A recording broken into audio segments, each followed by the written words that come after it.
This is not the Yudzinski piece yet. We'll get there in a minute. I thought it might be interesting for the non-clarinetists in the audience, if there are any non-clarinetists in the audience.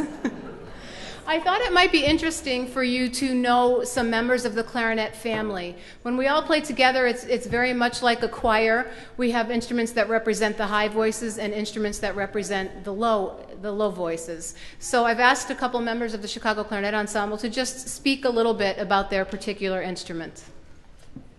My name is Emily Marlowe, and this is an E-flat clarinet, which is the smallest, well actually there is a smaller one, but you'd never see it. It's the smallest member of the clarinet family that you see on stage. And composers, usually when they write for it orchestrally, it's usually used in a sort of comical, sarcastic, sardonic sort of manner.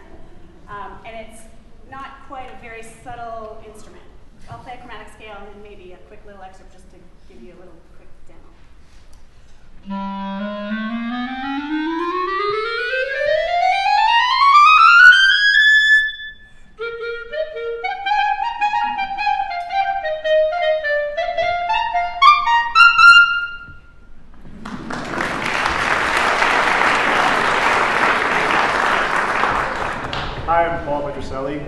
And this is the soprano clarinet.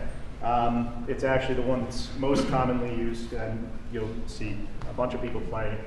But basically its range is, the effective range is low E to double high C, which is going to sound. And here it is in context.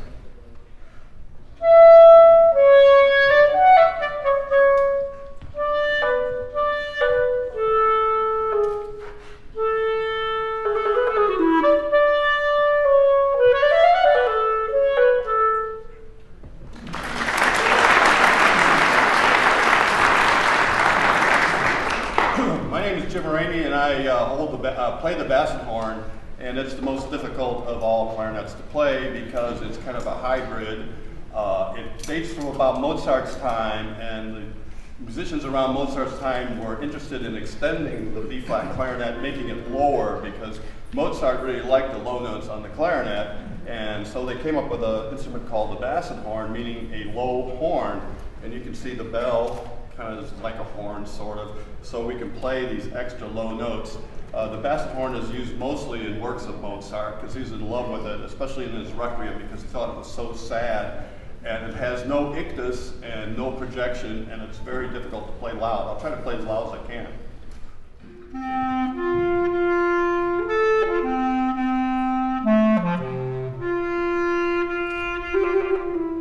So I'm playing as loud as I can, so Mozart really liked it because it was so soft and so sad.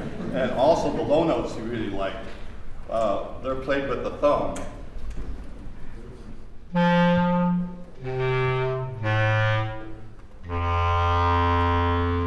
And you might ask, well, why isn't the basset horn better known, or why didn't it go into the orchestra? Well, it's because it has no power.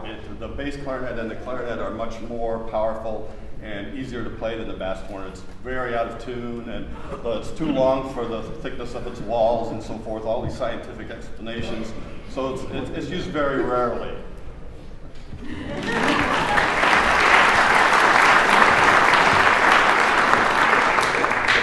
My name is Anna Najum, and this is a bass clarinet. It's the lowest of the clarinets that is commonly used in orchestras. There's two versions of the bass clarinet. One goes to a low E flat, but this has an extended version going down to a low C. So we call this low C bass clarinet. It's really a B flat concert, but we call it low C. And I have to sit to play this. Yeah. So this is going down to the lowest.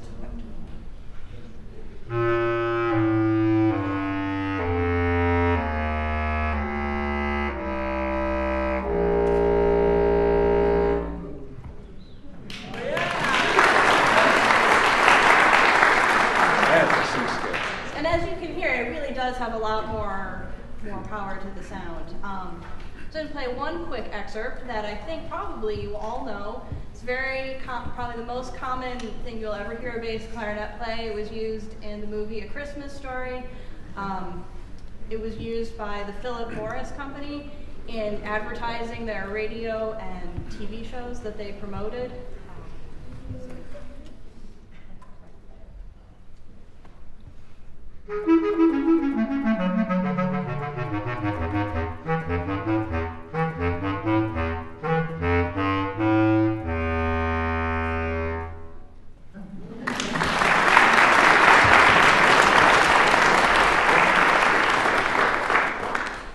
Hi, my name is Les Thimig, and this exposed plumbing that I'm holding here is actually a clarinet. It's called the contrabass clarinet.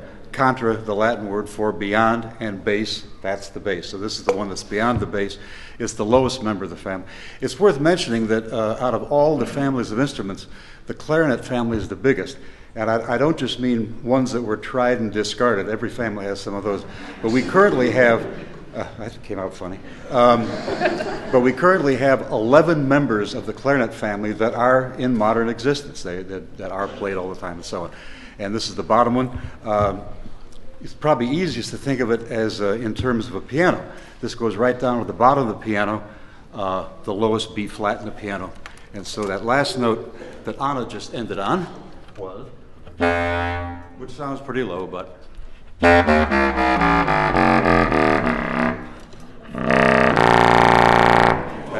that's the bottom of the piano. And also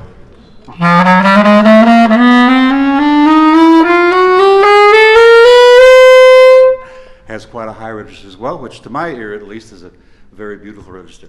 Now all my colleagues here have been playing excerpts from great concertos and orchestral repertoire and so on. I'm not able to do that because this thing has done very little in the orchestra. Arnold Schoenberg, in his original orchestration of one of his greatest works, the 5 Pieces for Orchestra, had a contrabass clarinet part that consisted of precisely 47 notes. Right? And I was once flown to Maracaibo, Venezuela, to play those 47 notes. Right?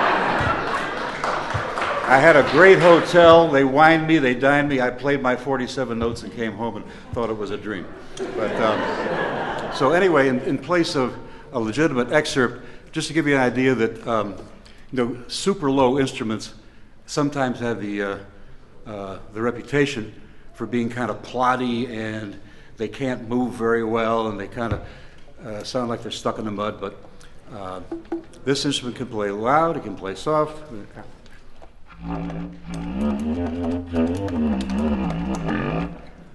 That is the bassoon part to Marriage of Figaro.